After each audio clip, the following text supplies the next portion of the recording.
नमस्कार दोस्तों, Kharaundhi live news में आपका स्वागत है। अपने आसपास के क्षेत्र के न्यूज़ को देखते रहने के लिए चैनल को सब्सक्राइब कर बेल आइकन बटन को दबाएं। साथ ही इसके सभी वीडियो को लाइक कमेंट कर ज़्यादा से ज़्यादा शेयर कीजिए।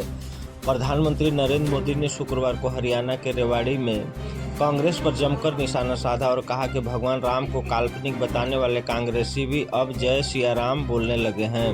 प्रधानमंत्री ने रेवाड़ी में स्वास्थ्य, रेल और पर्यटन क्षेत्र में जुड़ी 10,000 करोड़ रुपए की विभिन्न विकास योजनाओं का लोकार्पण एवं शिलान्यास कर रहे थे। इस मौके पर प्रधानमंत्री ने जनसभा को संबोधित करते हुए कहा कि देश की इच्छा थी कि अयोध्या में भव्य राम मंदिर का निर्माण हो। आज पूरा देश भव्य राम मंदिर में विराजे रामलला के दर्शन कर रहा है। कांग्रेस के लोग जो भगवान राम को काल्पनिक बताते थे, जो कभी नहीं चाहते थे कि राम मंदिर बने, आज वो भी जय सिया राम करने लगे हैं। उन्होंने कहा, देश दुनिया में मोदी की गारंटी योजना की चर्चा है। रेवाड़ी तो मोदी की गारंटी का सबसे पहला गवाह है। यहाँ प्रधानमंत्री पद के उम्मीदवार के रूप में मैंने देश को कुछ गारंटियाँ दी थी। देश की इच्छा थी कि दुनिया में भारत की साख बढ़े, वो हमने करके दिखाया। देश की इच्छा थी कि अयोध्या में राम मंदिर का निर्माण हो, भव्य मंदिर का निर्माण हुआ। जम्मू कश्मीर से अनुच्छेद 370 हटाने की बात कही थी। आज ये आर्टिकल इतिहास के पन्नों में खो गया है। उन्होंने कहा, लोगों ने एक और संकल्प लिया है और जनता जनार्दन कह रही है, जिसने 370 हटाया उस भाजपा का टीका 370 सीटों से होगा। प्रधानमंत्री ने कहा, 2013 में जब मुझे भाजपा ने प्रधानमंत्री पद का उम्मीदवार घोषित किया था, तब मेरा पहला कार्यक्रम रेवाड़ी में हुआ था और रेवाड़ी ने मुझे 272 पार का आशीर्वाद दिया था। आपका वो आशीर्वाद सिद्ध बन गया। अब लोग कह रहे हैं कि मैं फिर एक बार रेवाड़ी आया हूं, तो आपका आशीर्वाद है। अब की बार एनडीए सरकार 400 पार। उन्होंने कहा कि लोकतंत्र में सीटें महत्वपूर्ण है, लेकिन मेरे लिए लोगों का आशीर्वाद बहुत बड़ी संपत्ति है। पूरी दुनिया में भारत आपके आशीर्वाद के कारण कई ऊंचाइयों पर पहुंचा है।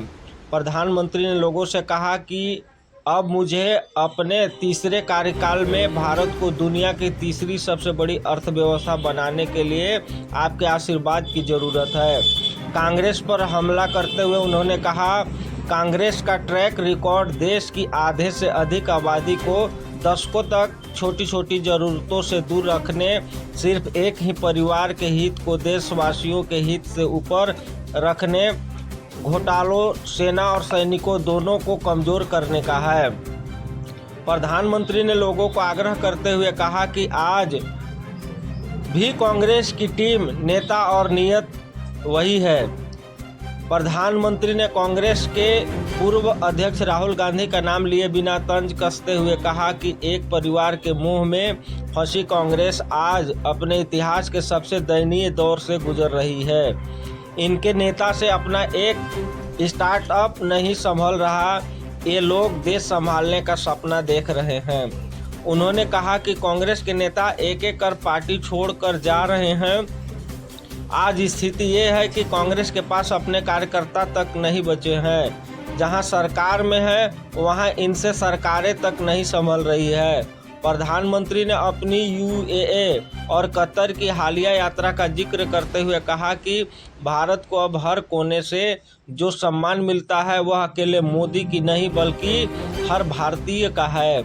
उन्होंने कहा कि 10 सालों में भारत 11वें स्थान से ऊपर उठकर 5वें स्थान की आर्थिक महाशक्ति बना। ये भी आपके आशीर्वाद से हुआ है। अब मुझे अपने तीसरे कार्यकाल से आने वाले सालों में भारत को दुनिया की तीसरी सबसे बड़ी आर्थिक ताकत बनाने के लिए आपका आशीर्वाद चाहिए। प्रधानमंत्री ने कहा कि हरियाणा की डबल इंजन सरकार वर्ल्ड क्लास इंफ्रास्ट्रक्चर के निर्माण को लेकर प्रतिबद्ध है। विकसित भारत बनाने के लिए हरियाणा का विकसित होना बहुत जरूरी है। हरियाणा तभी विकसित होगा जब उसके पास आधुनिक सड़कें, रेलवे का आधुनिक नेटवर्क और बड़े अस्पताल होंगे। उन्होंने कहा कि आज पूरा विश्व भारत में निवेश के लिए उत्सुक है और निवेश के लिए हरियाणा एक उत्तम राज्य बनकर उभर रहा है।